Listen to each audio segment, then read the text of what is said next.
Did the college football playoff get it right?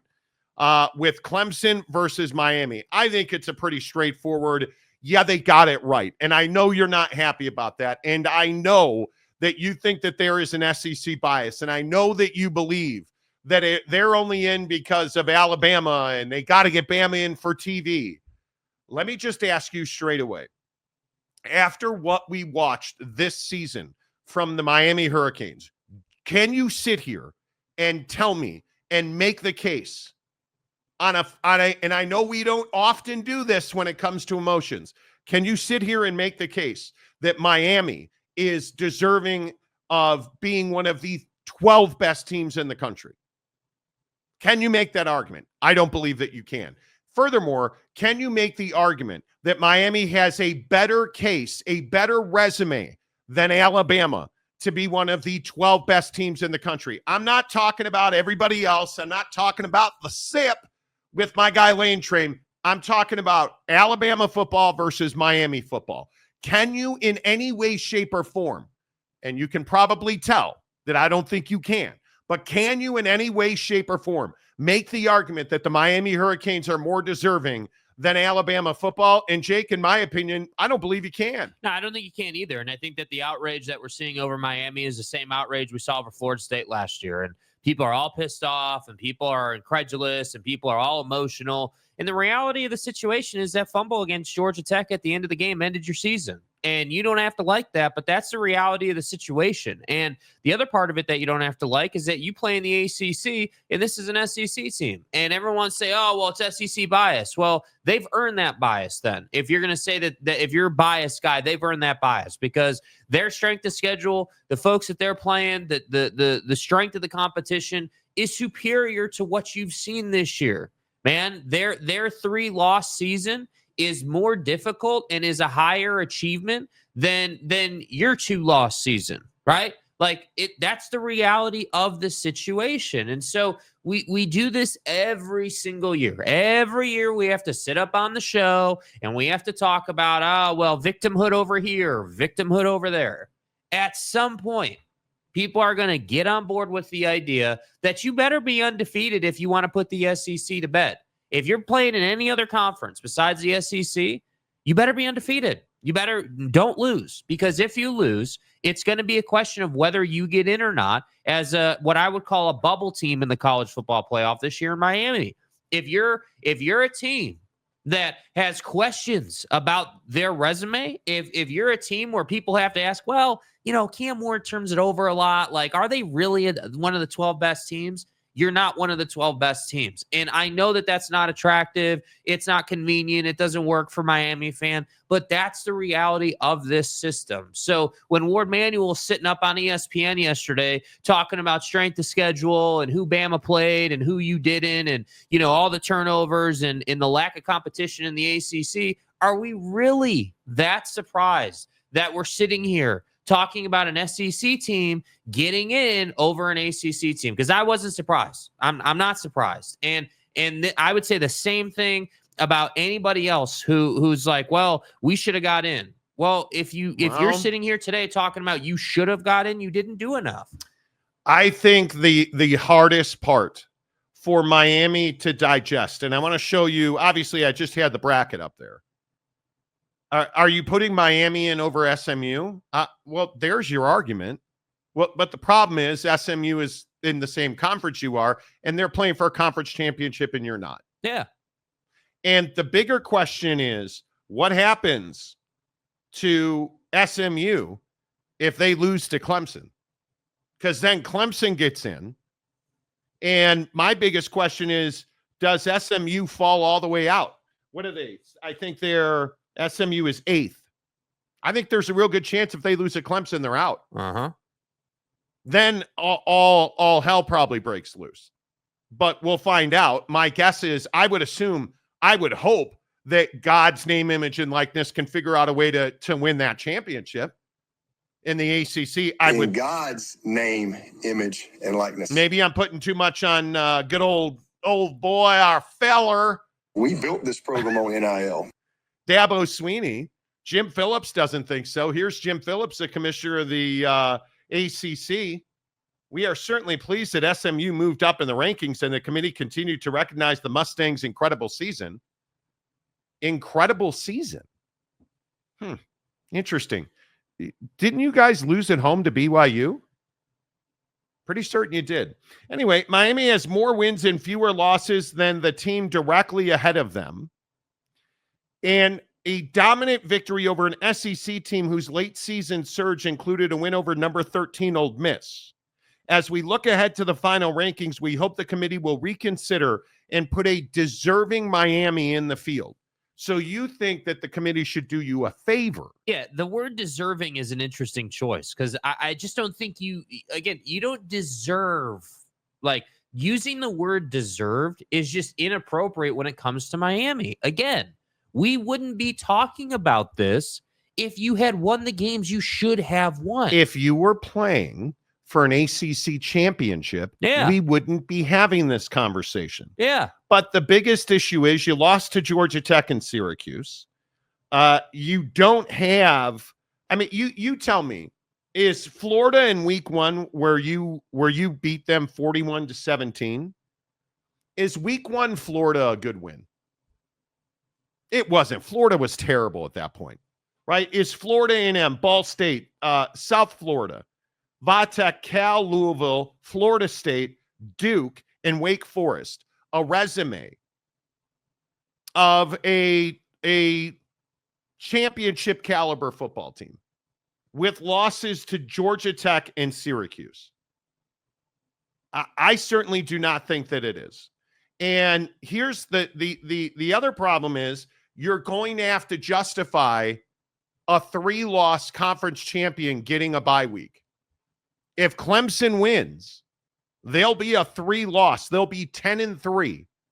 And then what is your argument for keeping Alabama out? Do you believe that if Clemson wins, that they deserve a bye? Because I don't. A 3-loss team getting a bye? I don't. Are you telling me that the Fighting Dillinghams are not more deserving than a 3-loss Clemson team of a bye week? Well, I would make the argument. I think Kenny Dillingham's won games at the right time against the right opponent. Right.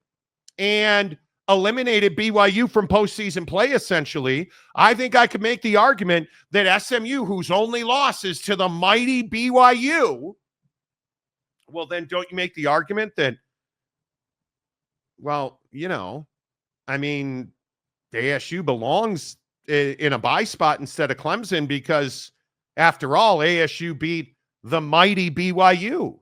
Yeah. And really what this comes down to is, at what point does strength of schedule begin to matter? Because I agree with everybody. The SEC bias is real, as it should be. I think it's the best conference in college football. You want to argue about where the Big Ten versus the Big 12 versus the ACC? I've argued all year on this show and gotten slapped in the bag over the fact that I think the Big 12 is the second best football conference in the country.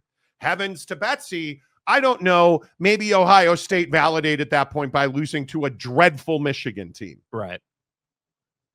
But when we start looking at Alabama over Miami, now you have Dan Radakovich, the athletic director at Miami, saying on Twitter, really? What put Bama over the top of Miami for the last spot in is that Miami went 1-2 in their last 3 games. No, Dan Radakovich. Yeah. That's not what did it. Okay. SEC bias. Certainly. I'm here for it. SEC, is there an SEC bias? How can you say there's not? There certainly is. But if we go to Alabama, somebody forgot to tell Radakovich, Alabama's got a hell of a resume, bro. And number 2 in opponent winning percentage, number 4 in the FPI, number 4 in the efficiency, number 10 in strength of record, number 17 in strength of 17. I said 17 in strength of schedule. And if you really want to get crazy, 3 wins against teams currently ranked in the college football top 25 poll, 4 wins against teams. I could go on and on and on, friends. But isn't that the point right there? That you could go you and the committee and everybody can go on and on and on about Alabama's successes and the numbers and the resume and the moments. Like, I'm not disagreeing that there's an SEC bias. The area At where all. I, part company with people is when people say, oh, well, the SEC bias is the only reason Alabama's in. No, the only reason Alabama's in is because the numbers say they should be in. That's the problem. Miami doesn't have a resume that supports the argument. People who, and again, I always point this out on the show, remember who's making these decisions? Administrators who are more focused on pencils and pieces of paper in a classroom most days are the ones sitting around this table having a conversation about, well, Miami versus Alabama versus strength of schedule versus this and that. Like, it's not surprising that Bama got in over Miami. And again, I think they went out of their way to say, hey, if you're not playing in a conference championship game, you're not going to move up. So listen to Alabama's wins. Yeah. Alabama's wins: Western Kentucky, South Florida, at Wisconsin, Georgia. Vanderbilt is their loss. South Carolina, a 9-3 team. Is that a good win? That's a good win by anybody's measure. Loss to Tennessee. I would remind you, the only 10 I see is the 10-2 Volunteers. So their two losses they were early in the season, are to ranked teams. Missouri at LSU, Mercer. They lost to Oklahoma somehow, some way. I agree. Terrible loss. But what did the third loss do? It put them on the bubble. And then what did they do? They turned around and they pounded Auburn. Yeah. So, okay. So you've got wins over arguably at the time the best team in the country in Georgia. You've got wins over a really quality South Carolina team. At the time, 21st ranked Missouri, back-to-back in Death Valley at LSU, where you dominated them 42-13. Yeah. Joe, who's beating that resume? Because I can tell you who's not. The Miami Hurricanes are not. Well, and the problem is that Georgia stomped Clemson early in the year. So the committee has the ability to say, hey, if Georgia played an ACC team, we kind of know what would happen. And I think one of the bigger problems is, and I don't know, and I'm sure that people want to get upset about this. Doesn't South Carolina have a better resume than most of the teams that we're talking about? The number 14 Cox. Look at their resume. Here's their wins: Old Dominion, Kentucky, Akron. They lost back-to-back to number 12 Ole Miss and number 7 Alabama. Beat Oklahoma, beat Texas A&M, beat Vanderbilt, beat Missouri, Wofford, and then they beat Clemson at Clemson. Isn't South Carolina more deserving than Miami? I'm going to say that they are. Miami played, in my opinion, far too many games where you needed the review at the end of the game in the end zone, where Cam Ward, and if you want to blame somebody, blame Cam Ward for terrible interceptions. The Vatek game, the Louisville game, the Georgia Tech game. How did you lose the Georgia Tech game? Like, good Lord. Like, you look at that game and you have to ask yourself, and Cam Ward was actually really good in that game. Where did your defense go? You haven't had a defense all season long. Yeah, and what's the narrative around Miami? Hey, really entertaining football team. Miami plays football games that, you want to watch, but that doesn't mean that their resume says that they should be in over Bama or any other team that you're looking at here. California's 2-6 in conference. They scored 38 points against Miami. It's terrible. Florida State scored 14. Duke scored 31. You gave up 28 to Georgia Tech. 38. You scored 38 against Syracuse and lost because they scored 42. Bros, I've been watching Miami Hurricane football for a long time. That defense ain't it. So if you want to, I understand why you want to make the argument. I totally get it.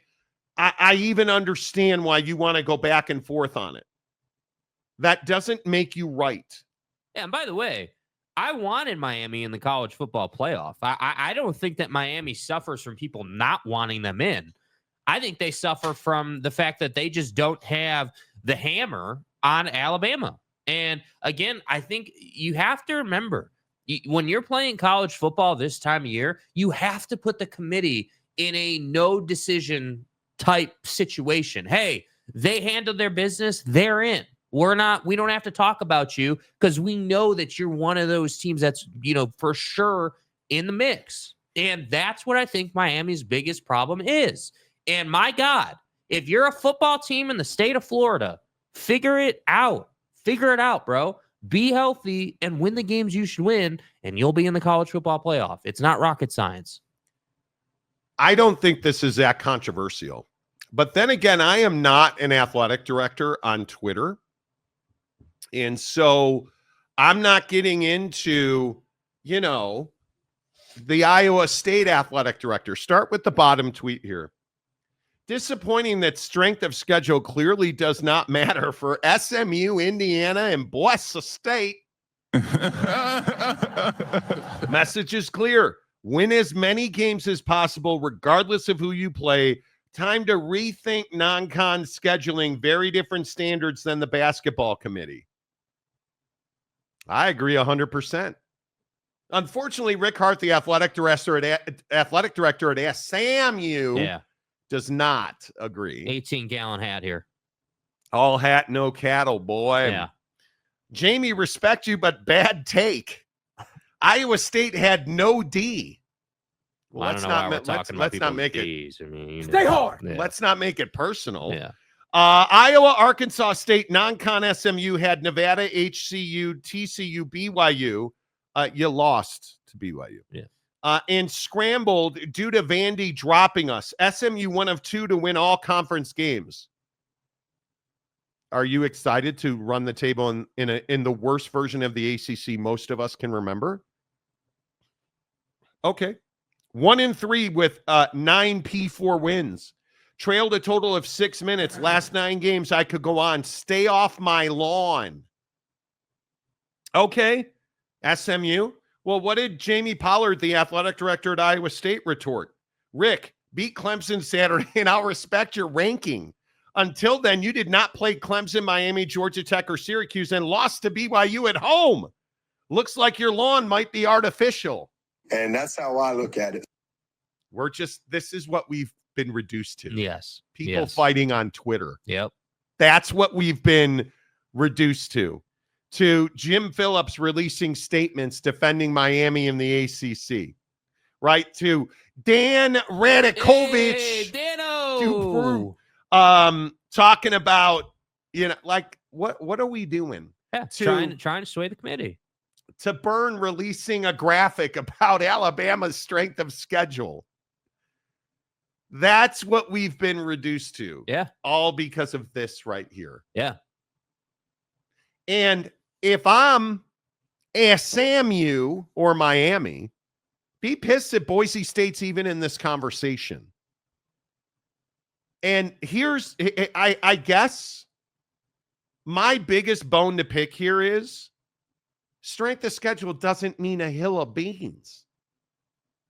Because if we're really looking at Bama versus Miami, there's no conversation. It's over. Alabama belongs in. Mm-hmm. You should be looking at, well, how on earth is SMU considered a quality schedule this year? And ACC fans, please tell me that I'm wrong. I'm 51 years old. I've been watching football for just about 55 years now, it feels like. See what I did there? Right. Anyway, I don't remember the ACC being this bad.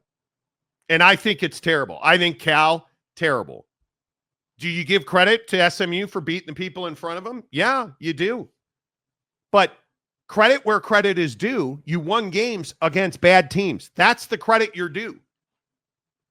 And I just think if we're looking at Boise State, explain to me how Boise State is more worthy of a bye than I think the single greatest motivator in the history of college football that I can remember in the last day because I've been watching this video on repeat.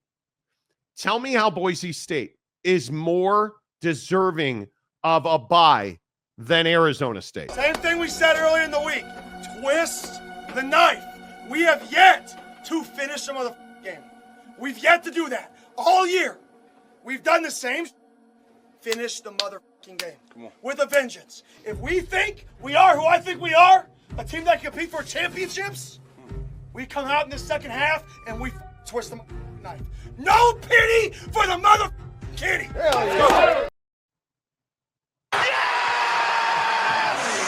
Say less, Kenny.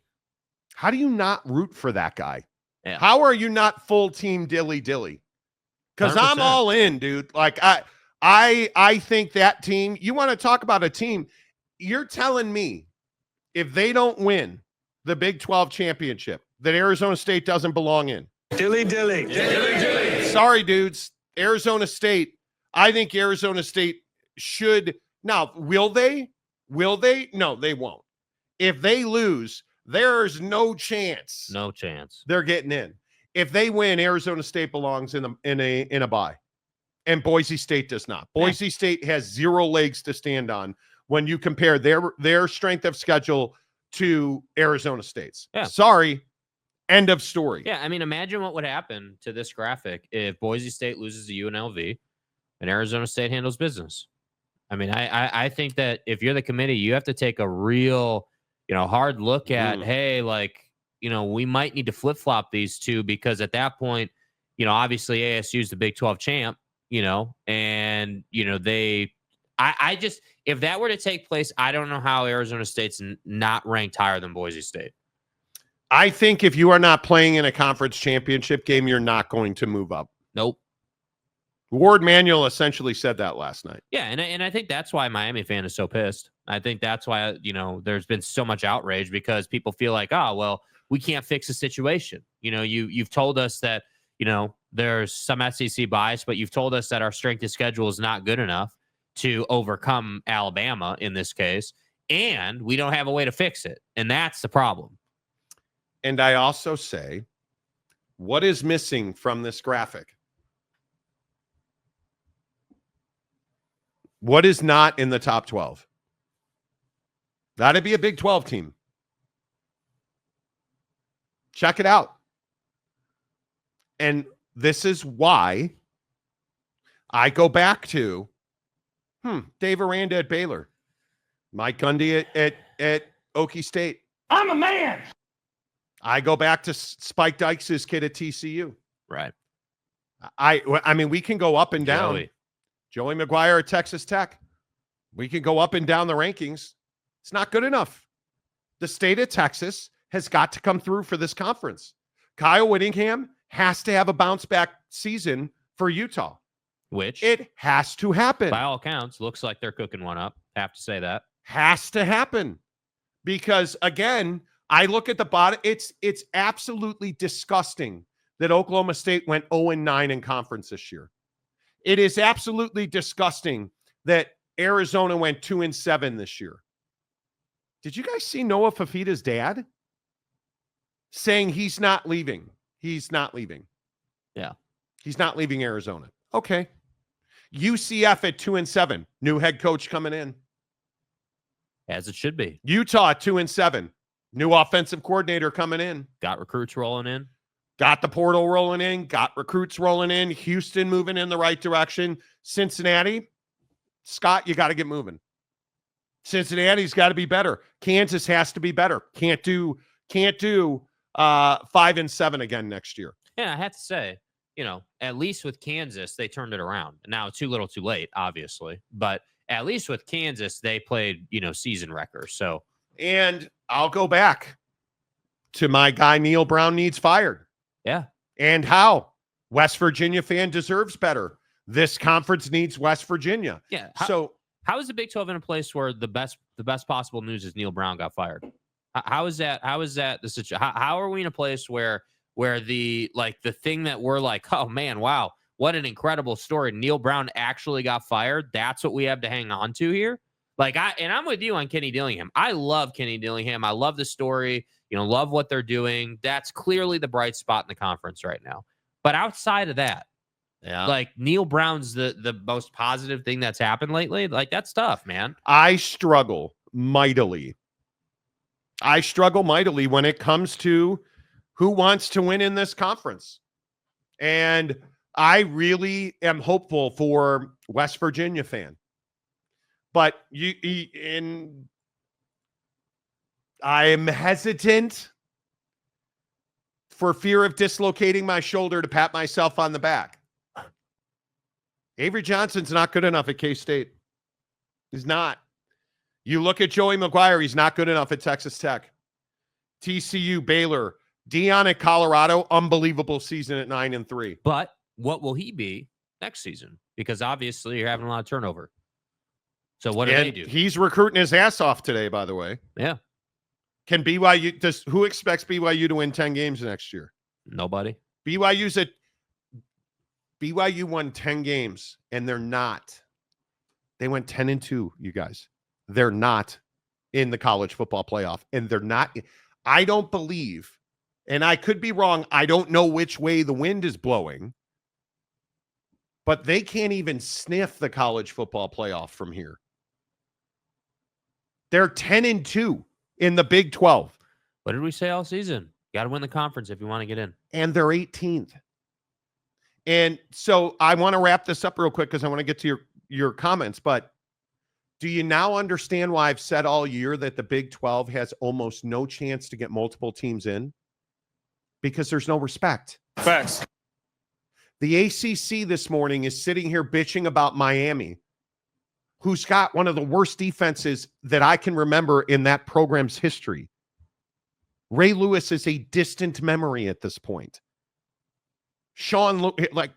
Please, don't even get me started. Yeah.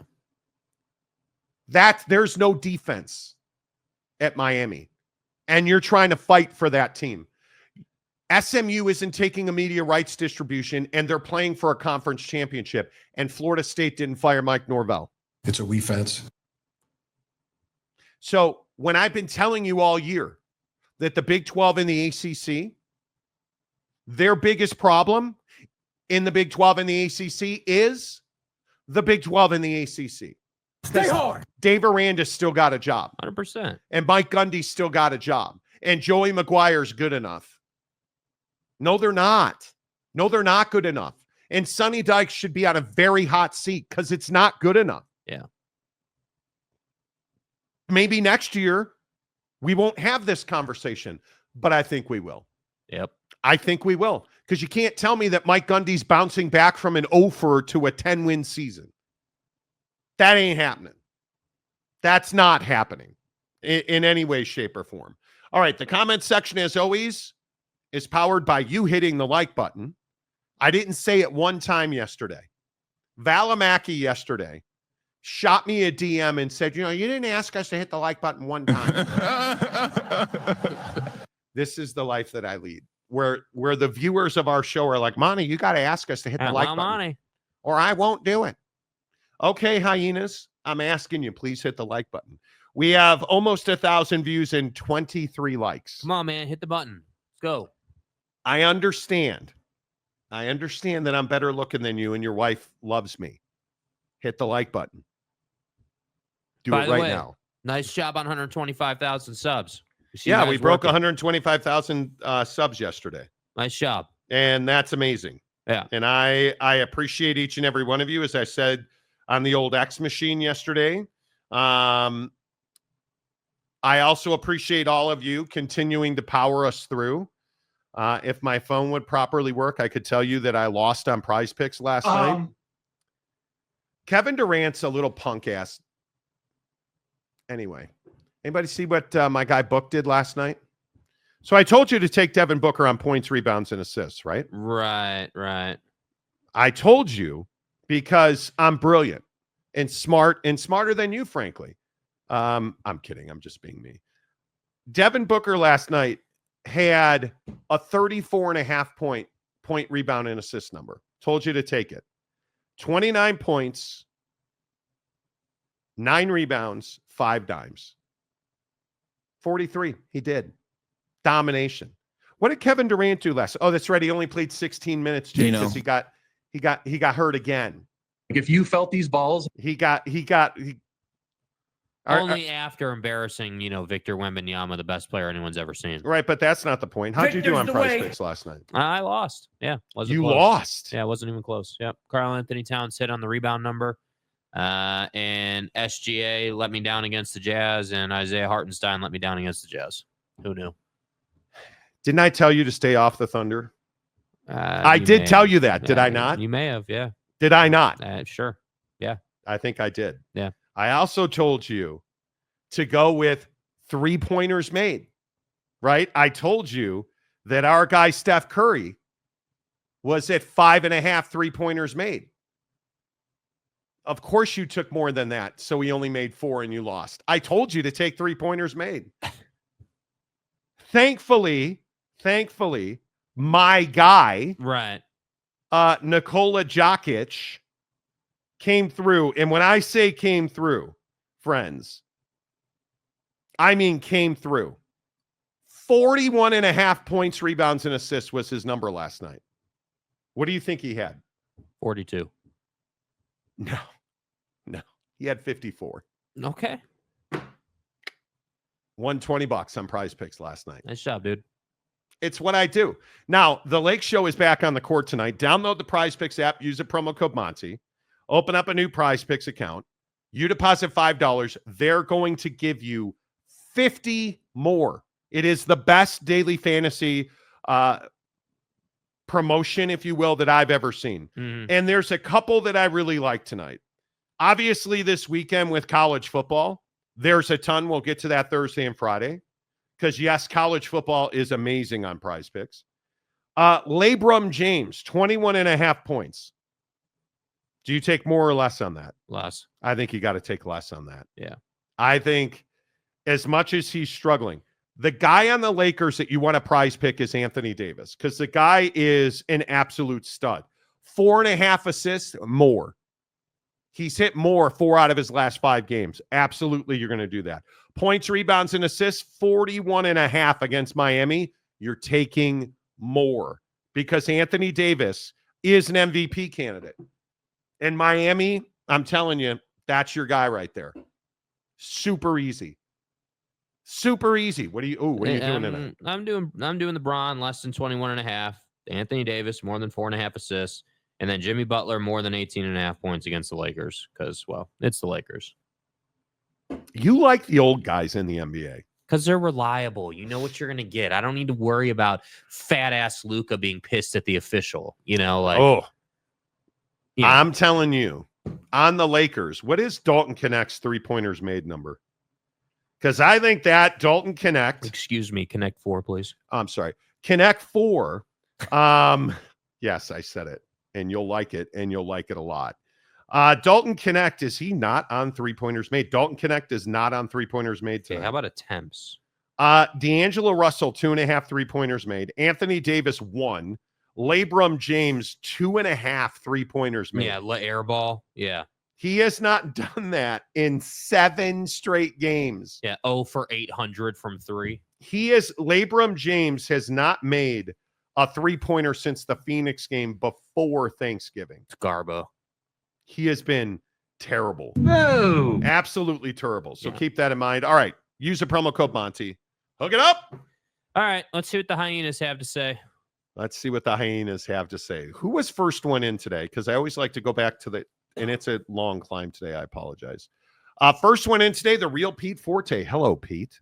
Good to see you, friend. Mountain Mama. Mike Smith, hello. Again, is that the current state of the beard in your picture there? Going to be some pissed off campers and red-assed hyenas this morning. I believe there are. Yeah. Hello, welcome to the nightmare. UCF football, happy or sad that Gus Malzahn's gone? Daniel Dixon, hello. Comes to playoff system, there will always be someone that gets their feelings hurt and disappointed. Yes. Yep. Yes, there is. As an Iowa State fan, can I just shout out Iowa State fans who traveled in mass to Salt Lake City and then to Maui for the Maui Invitational?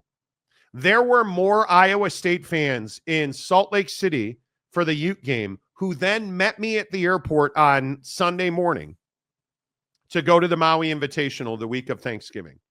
It was unbelievable. Unbelievable how many Iowa State fans showed up. Also, no group of 5 schools should be part of a bye week if you're going by conference schedule. Totally Agreed.